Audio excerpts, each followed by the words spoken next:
방송을 시작합니다. 서울시청에서 긴급 브리핑을 열고 방금 말씀하신 그 집합 금지 명령을 내렸는데요. 네, 집합 금지 명령 말 그대로 그 손님들 받지 말라는 거고요. 오늘 당분간 닫으라는 그 행정 명령입니다. 대상은 클럽이나 감성주점, 콜라텍, 그 룸살롱을 비롯한 모든 유흥시설이고요. 효력은 별도의 해제 명령이 없을 때까지 계속 유지됩니다. 그 유흥시설들이 말을 듣지 않으면은 처벌을 받게 되고요. 예, 박원순 시장은 이 순간부터 해당 시설은 영업을 중지해야 하고 위반 시에 엄중한 처벌을 받을 것이라고 말했습니다.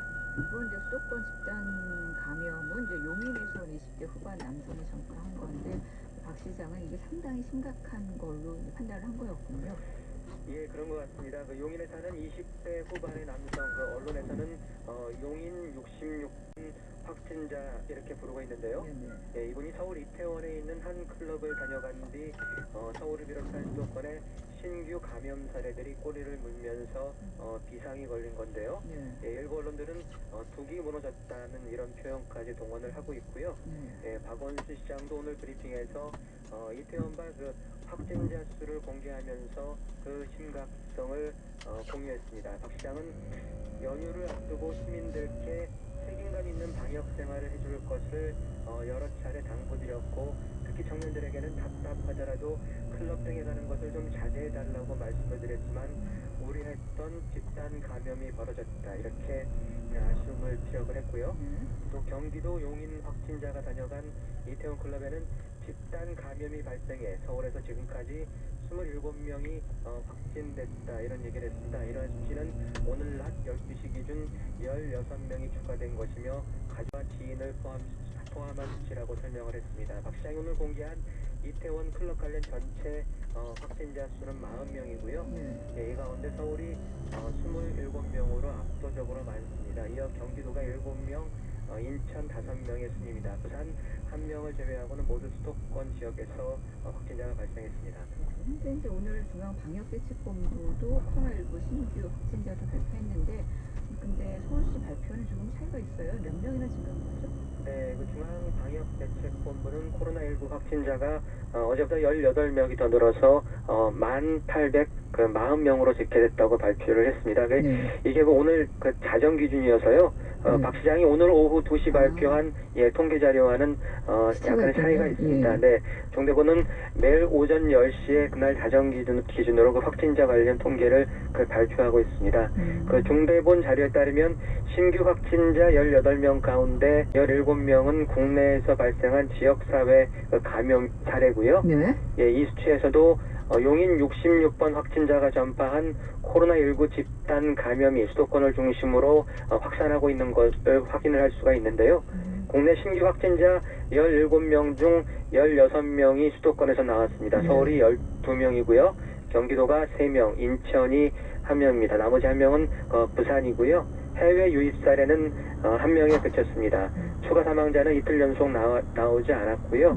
이에 따라 누적 사망자 수는 256명입니다. 진짜 이 이태원 클럽발 집단 감염 때문에 이제 자칫 전국적으로 이거 확산되는 거 아닌가 하는 우려도 일각에서는 지금 고개를 들고 있어요.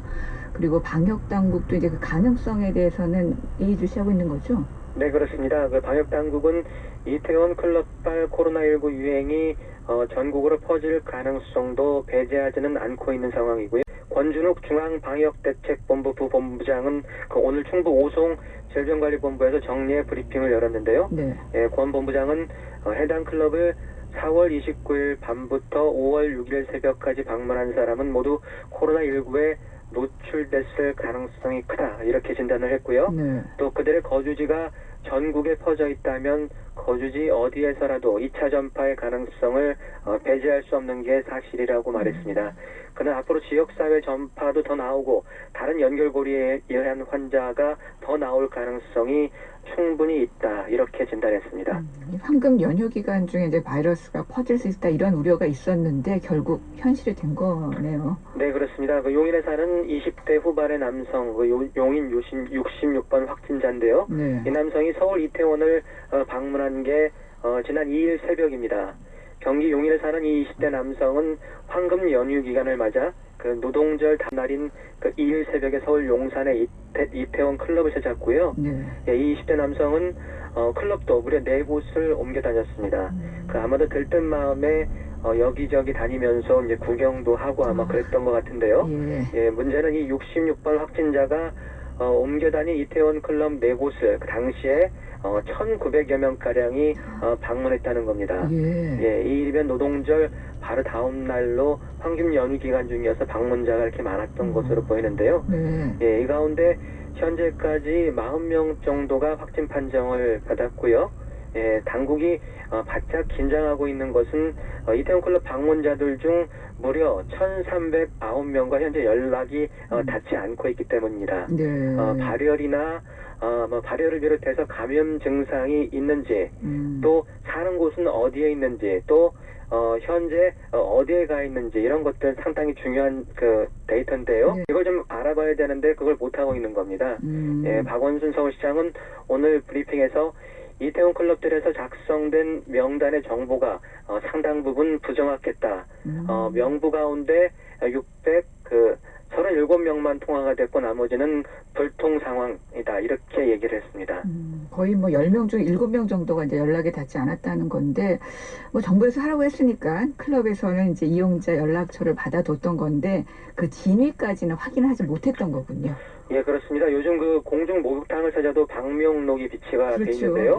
네, 이용객들에게 연락처를 받아 혹시 나중에 문제가 생기면은 연락을 취하기 위한 용도로 보이는데요.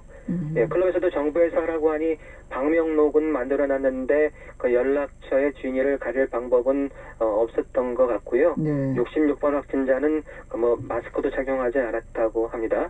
현재 얼마나 많은 클럽 이용자들이 코로나19 바이러스에 감염된 중 얼마나 많은 분들이 또다시 다른 분들에게 바이러스를 전파했는지 가늠하기가 쉽지 않은 상황이고요. 예, 아까도 말씀드렸지만 지난 2일이 노동절 바로 다음 날인 황금 연휴 기간이어서 많은 분들이 그 클럽에 몰렸고요. 예, 이분들이 또 어디까지 이동했을지도 파악하기가 힘든 상황입니다. 생활 방역으로 전환한 지 이제 오늘로 이제 불과 나흘째인 건데 벌써 이런 일이 생기네요. 그래서 이제 정치권에서는 생활 속 거리두기를 재검토해야 된다 이런 반응도 나온다면서요? 네, 그렇습니다. 그 생활 속 거리두기라는 게 결국 2마리 토끼를 잡는 건데요. 경제 활동도 제약 없이 하면서 방역도 철저하게 실천한다는 그 내용인데요. 예, 이번에 이태원 클럽발 집단 감염 사태가 터지면서 생활 속 거리두기가 시기상조가 아니었나, 좀 성급한 게 아니었나 이런 목소리들이 야당에서 터져나오고 있습니다. 예, 미래통합당이 오늘 대변인 명의의 논평을 냈는데요. 예, 통합 이번 집단 감염이 지난 2월 상황과 유사한 부분이 많다 이렇게 진단을 했습니다. 지난 2월이라면 그 2월 중순을 전후한 시기를 말을 하는데요. 예, 당시 확진자가 며칠간 나오지 않으면서 안도의 한숨을 내쉬는 그런 기류가 강해졌고요. 하지만 그 대구에서 31번째 확진자가 나오면서 집단 감염의 서막을 그렇게 알렸는데요. 예, 통합당은 그때의 과오를 되풀이하지 않기 위해 혹시 모를 상황에 대해 준비해야 한다 이렇게 목소리를 높였습니다. 그리고 이제 다음 주 수요일부터는 이제 고3 학생들이 학교에 나가게 되잖아요. 이에 대해서도 뭐 등교가 시기에 상조인 거 아니냐 이런 목소리가 나오고 있는데 정부 입장은 어떤 거예요? 예, 정부는 그 6일부터 생활 속 거리두기를 시작하면서 몇 가지 기준을 제시했습니다. 예, 우선 하루 평균 신규 환자가 50명 미만이어야 하고요. 예, 감염 경로 불명 사례가 5% 미만이어야 하는 기준도 제시했습니다. 이태원별 집단 감염 사례가 발생은 했습니다만 아직 이 기준을 벗어난 건 아니고요.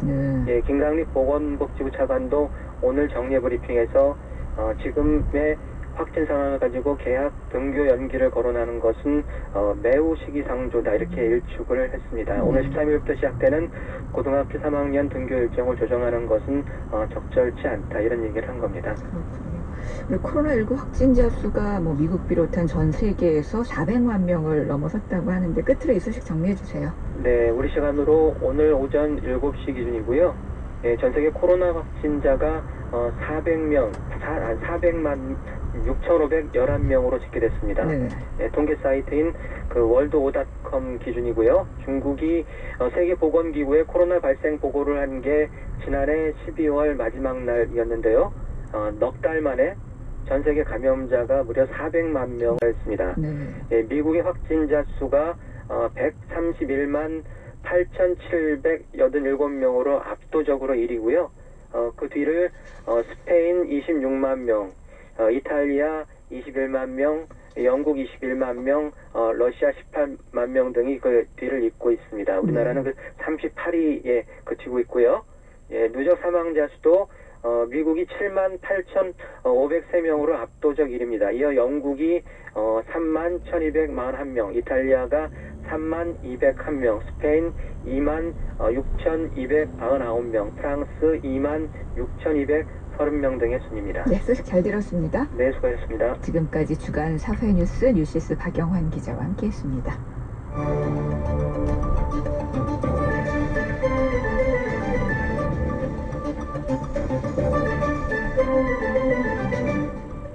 한국인의 중심 채널 KBS요. 생방송 주말 저녁입니다. 매주 토요일과 일요일 저녁 6시 5분부터 아나운서 태희경이 애청자 여러분과 함께합니다. 한 주간의 우리 경제의 흐름을 읽습니다. 경제브리핑 비즈니스워치 김춘동 기자 연결합니다. 안녕하세요. 네, 안녕하세요. 네, 올해 정부의 재정 상황이 역대 최악을 기록했다고 하던데 이거 어떻게 나온 거예요? 네, 정부가 올 들어서 이 코로나19에 대응하기 위해서 잇따라 추경을 편성하면서 이미 좀 예상이 되긴 했었는데요. 네. 재정 수지가 지금 계속 악화 일로를 걷고 있습니다.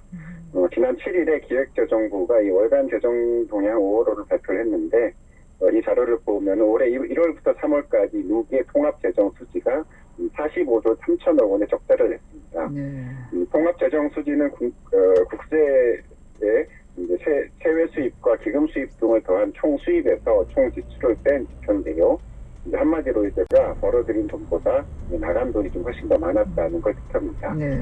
또 여기에다 이제 국민연금, 고용보험 같은 이 4대 보장성 기금을 제외하고 이 정부의 순 재정 상황을 보여주는 관리 재정 수지라는 지표가 있는데 이것도 이제 55조 3천억 원의 적자를 기록을 했습니다. 두 지표 모두 이 통계를 집계하기 시작한 2011년 1분기 이후에 적자폭이 가장 컸습니다. 코로나19로 얼어붙은 경기를 살리려고 이 재정 지출은 역대급으로 늘리고 있는데 네. 경제 상황이 좋지 않다 보니까 세금 수입은 크게 줄고 있어서 적자폭이 좀 계속 커지고 있는 겁니다. 실제로 그래서 코로나19 때문에 세금 수입이 큰 폭으로 줄었다면서요? 네, 올해 1분기에 국세 수입이 69조 5천억 원이었는데요. 이게 작년 1분기와 비교하면 8조 5천억 원이나 줄어든 겁니다. 특히 이제 기업들이 내는 법인세 수입이 6조 8천억 원이나 줄었습니다. 3월에만 6조 원 넘게 감소하면서 이 코로나19에 따른 충격을 좀 고스란히 좀 반영을 했고요. 네. 부가가치세 수입도 작년보다 1조 원 넘게 줄었고, 다만 이 소득세는 작년보다 1조 6천억 원 정도가 늘었는데, 네. 부동산 거래가 연초에 좀 늘면서 양도소득세가 늘어난 덕분이라고 합니다. 문제는 이 재정수지 적자폭이 앞으로도 좀 계속 커질 수밖에 없다는 건데요. 네. 2타 추경으로 지급하는 이 긴급재난지원금 대상을 전 국민으로 확대를 하면서 이미 3조 4천억 원의 적자 국채를 좀 찍었고요. 여기에다 다음 달에 또 30조 원 규모의 3차 추경까지 좀 예고한 상태여서 네. 관리재정 수지 적자 규모가 120조 원을 좀 훌쩍 넘을 것으로 그렇게 좀 예상이 되고 있습니다. 그렇군요. 그리고 용산에 그 8천 가구 규모의 미니 신도시가 만들어진다는데 이 소식들 네. 전해주세요. 네, 국토교통부가 그동안 사업 추진이 부진했던 이 서울 도심 재개발 지역에 공기업 등이 참여하는 이 공공재개발 사업을 좀 활성화하기로 했고요. 네. 또 이제 도심 내 공장 이전 부지 같은 유휴 공간을 좀 추가로 확보를 해서 이 서울 도심에 총 7만 가구 했다. 이런 계획을 내놨습니다. 네.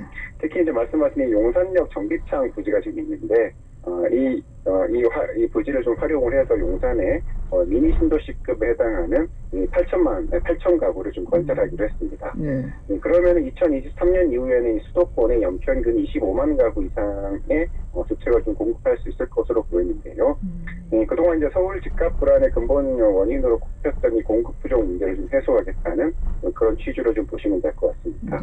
네. 정부가 이제 고강도 부동산 대책을 내놓은 데다가 또 코로나19까지 좀 겹치면서 최근에 좀 집값이 좀 안정 기조로 좀 돌아서고 있는데요. 네. 이참에 공급을 더 늘려서 확실하게 좀 잡고 가겠다. 이런 취지로 보시면 될 것 같습니다. 근데 이제 이렇게 주택을 추가 공급하는 것이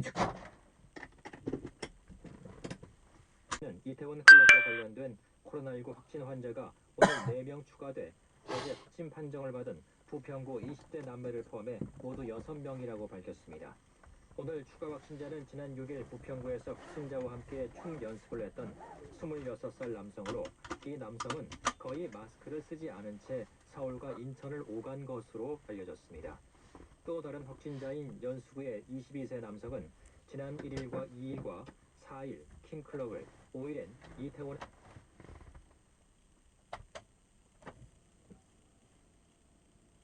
감염이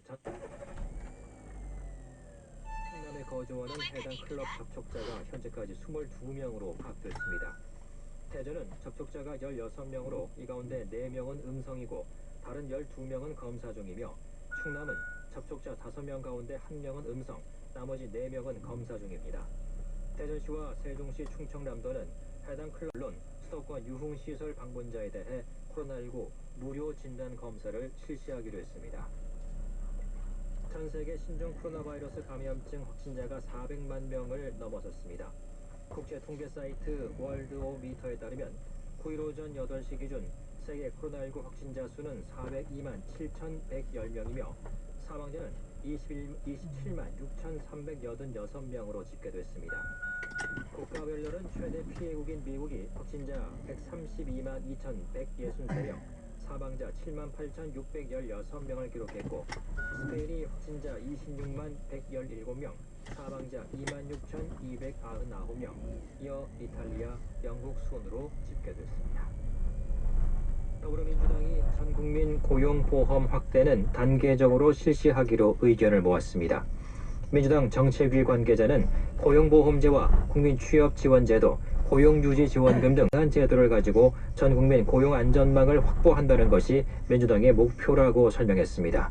이 관계자는 전국민 고용보험제도는 현실적인 어려움이 있어 당장 추진하기는 어렵고 단계적으로 추진하는 방향으로 논의하고 있다고 밝혔습니다. 정의기억연대는 최근 불거진 위안부 피해자 후원금 논란과 관련해 모레 기자회견에서 해명하겠다고 밝혔습니다. 정의기억연대 관계자는 오늘 KBS와의 통화에서 후원금 논란은 위안부 문제 해결의 중요한 부분이기 때문에 이나영 이사장이 기자회견에서 회계 내역 등을 상세히 설명할 것이라고 말했습니다. 앞서 이용수 할머니는 7일 기자회견에서 정의기억연대의 후원금 사용이 불투명하다고 비판하면서 수요 시위에 참여하지 않겠다고 밝혔습니다. 미국은 중국 언론인에 대한 비자 발급 기준을 강화하기로 했다고 로이터 통신이 현지 시간 8일 보도했습니다. 로이터 통신은 국토안보부 관계자를 인용해 미 정부 중국 언론인들의 비자 신청을 자주 심사하게 될 것이라며 미국에서 중국 언론인의 숫자를 전반적으로 줄이게 될 것 같다고 전했습니다. 오는 11일부터 발효되는 조치에 따라 중국 언론인의 비자는 연장 가능한 90일짜리 비자로 제한하게 됩니다. 마이크 펜스 미국 부통령의 참모가 코로나19에 감염됐다고 미국 언론들이 보도했습니다. 켈리 맥헤넨이 백악관 대변인은 현지 시간 8일 부통령 팀에 있는 한 직원이 코로나19 양성 판정을 받았다고 전했습니다. 날씨입니다. 전국이 흐린 가운데 곳곳에 비가 내리고 있습니다. 중부지방과 전북 북부 지역은 내일 아침까지 비가 계속되겠습니다.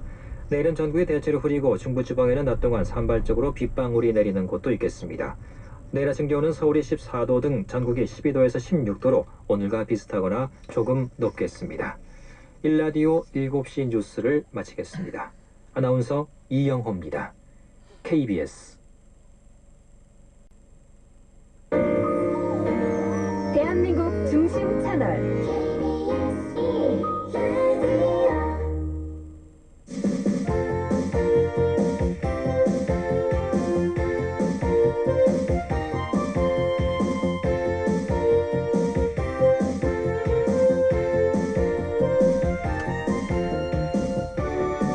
KBS 라디오 생방송 주말 저녁입니다. 2부 문을 엽니다. 5월을 맞아서 저희 생방송 주말 저녁입니다. 프로그램도 새로운 코너를 준비하고 일부 코너의 순서도 재배치했습니다. 2부 첫 코너는 오늘 새롭게 선보이는 저자 인터뷰 시간. 준비되어 있습니다. 화제의 신간 그리고 우리가 함께 읽어보면 좋을 책들의 저자를 직접 스튜디오로 초대해서 자세한 얘기 들어보는 시간인데요. 오늘은 80년생 김 팀장과 90년생 이 대리가 웃으면서 일하는 법의 저자 김범준 작 만나보겠습니다. 이번 주 영국의 코로나19 사망자가 3만 명을 넘어서면서 미국 다음으로 사망자가 가장 많은 나라가 됐습니다. 그 원인은 무엇인지 지구촌 소식 영국 런던에서 들어보고요. 김정은 국무위원장의 공개 활동 재개 직후 있었던 북한군의 판문점 GP 총격 사건 논란 아직도 의문이 계속되고 있는데 북한은 지금에서 짚어보겠습니다. 영화 속 인문학 이야기는 가정의 달 5월을 맞아 어머니를 키워드로 영화 걸어도 그리고 바람을 길들인 풍차소년 두 편 함께 읽어봅니다. 먼저 고속도로 상황부터 알아봅니다. 한국도로공사 이주연 씨.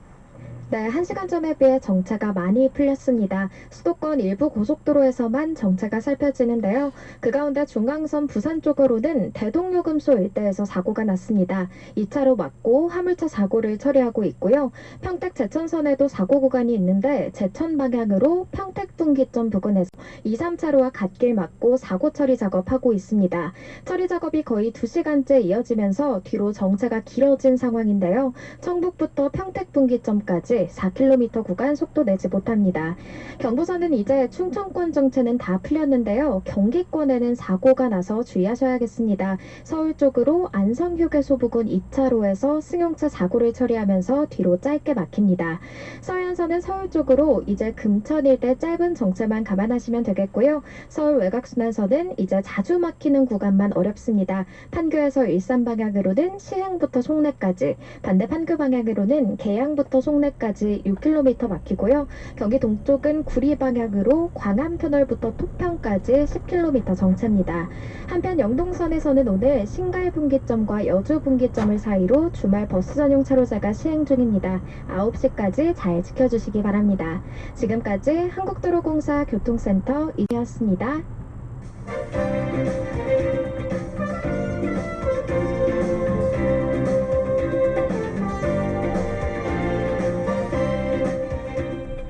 한 주간의 화제와 다양한 생활 정보를 전해드리는 생방송 주말 저녁입니다. 매주 토요일과 일요일 저녁 6시 5분부터 아나운서 태희경이 애청자 여러분과 함께합니다. 화제의 신간, 주목해야 할 신간, 그 저자를 직접 만나봅니다. 이번 주 새롭게 선보이는 저자 인터뷰, 오늘은 80년생 김 팀장과 90년생 이 대리가 웃으면서 일하는 법의 저자 김범준 작가 모셨습니다. 어서 오세요. 네. 안녕하세요. 반갑습니다. 네, 김범준 작가 얼굴을 뵈니까 워낙 동안이어서 진짜 나이 가늠하기 어려울 것 같은데, 그러니까 80년대 김 팀장님 쪽인 거예요? 아니면 이 대리 쪽이신 거예요? 나이는 당연히 80년생 김 팀장 쪽입니다. 근데 이런 책만큼 네. 회사 생활하시면서 네. 90년생인 이 대리와 일하는 게 그렇게 어려우셨던 거예요? 사실 저는 그렇게 어려운 적이 없었습니다. 네. 그 왜 그러냐면 예. 90년대생들한테 관심이 별로 없었어요. 그럼 더 어려운 거 아니에요? 부끄러운 얘기인데 네. 사실은 이거는 왜 그러냐면 제가 말을 할 때 있어서 네. 어떻게 보면은 윗사람이고 선배고 힘을 가진 사람 위치에 있기 때문에 네. 특별히 90년대생의 어떤 불평이나 불만을 갖다가 굳이 제가 알 필요는 없었거든요. 그런데 이제 어쩌다 이제 책을 쓰게 됐고 관심을 두게 됐고 공부하다 보니 제 말들이 정말 잘못됐다는 것들이 너무 많다는 걸 알게 됐습니다. 네. 사실 저는 책을 보면서 네. 90년생들에게 되게 애정이 많으신 분인가 보다 했는데 그건 또 사실 아니셨군요. 애정은 이제 생겼습니다. 이제 공부하다 보니까. 네. 사실 근데 이 80년생과 90년생이라고 하면 네. 사실 직장 생활하면서 이 10살이 그렇게 많은 차이는 아닌 거잖아요. 그렇습니다. 아니면 뭐 더 연차가 많은 상사들과도 일하게 되는데 네. 90년과 80년의 요 10년의 간극에 주목하신 이유가 있으신 거예요? 인생에 있어서 가장 중요한 시기를 저도 뭐 아이 3명이 있지만 10대인 것 같아요. 그 10대 때 어떤 환경이 접해 있는지가 네. 그 사람의 어떤 모든 것 같은 인생의 다음을 갖다가 지배한다고 보는데 80년대생을 갖다가 중간에 85년생이라고 보면 10살 때 이제 그때 이제 인터넷이라는 게 나왔고요. 그렇군요. 90년대생을 갖다가 중간에 봤을 때 95년생으로 보면은 모바일이 나오는 시기였습니다. 10살이 되면서 이게 10살 기준 그렇습니다. 10살 기단했을 때 그리고 나서 10대, 20대를 갖다 지배했는데 그 과정에서 80년대생과 90년대생은 전혀 다른 어떤 그렇게 달라요? 전혀 다르다고 봅니다. 네. 뭐 이거 예를 들어가지고 제가 이제 면접관한테 들은 얘기인데요. 네네. 이제 면접이 끝나고 야, 뭐 하고 싶은 얘기 있냐고 물어봤더니 이렇게 네. 얘기하더래요. 제가 회사 들어가면 네. 면접관님한테 뭘 배울 수 있냐고. 아 정말요? 면접하는 예, 실제로 자리에서? 면접하는데 마지막에 질문한 자리에서 그렇게 그게 무슨 거죠? 그렇습니다. 거침없이 질문을 할 수 있고 그런 말하는 것에 대해서 사실 예. 어떻게 보면 겁이 없는 세대가 됐어요. 그러네요. 겁이 없다는 걸 저는 좋게 보고 있습니다. 자신감인 것도 되는 거죠. 네네. 어떻게 보면 제가 못했던 말들을 대신해주는 친구들이라고 저는 생각을 해요. 그 친구들이. 아, 그런 의미에서. 네네네. 아마 이제 80년대생 김 팀장과 이 대리가 이 방송 들으려고 귀를 좀 쫑긋 세우실 것 네네네. 같아요. 네네. 그래서 이제 어떻게 하면 웃으면서 일할 수 있는지 그 노하우를 좀 배워보죠. 네네. 먼저 이 책 속의 김 팀장과 이 대리의 대화 네. 한 대목 들어보죠. 네. 남자친구 생겼죠? 무슨 말씀인지요? 아닌 척하기는. 괜찮아요. 팀장이 그 정도는 알고 있어도 돼요. 아닌데요. 이들이 카톡 상태 메시지 보니까 D+5라고 써놨던데 그거 사귄 날로부터 5일 됐다는 말 아니에요? 네? 이게 문제가 있는 거군요. 김 팀장이 뭐 잘못한 거죠? 네, 그렇습니다. 근데 언뜻 듣기에는 그냥 후배에 관심 많은 어찌 보면 자상할 선배처럼 보이기도 하는데 이게 뭐가 문제예요? 90년대생의 특징 중에 하나가 자신의 어떤 생활 공간에 대해서 굉장히 관심이 많고요. 예. 그거에 대한 어떤 자기를 지키는 어떤 수단이라고 생각하고 있습니다. 본인의 개인 영역이라고 보는 예, 거군요. 특히 이거는. 사생활에 대해서는 저도 이제 그 선배들이나 예. 80년생들한테 많은 얘기를 하는데 절대 건드리지 말라고 얘기를 해요.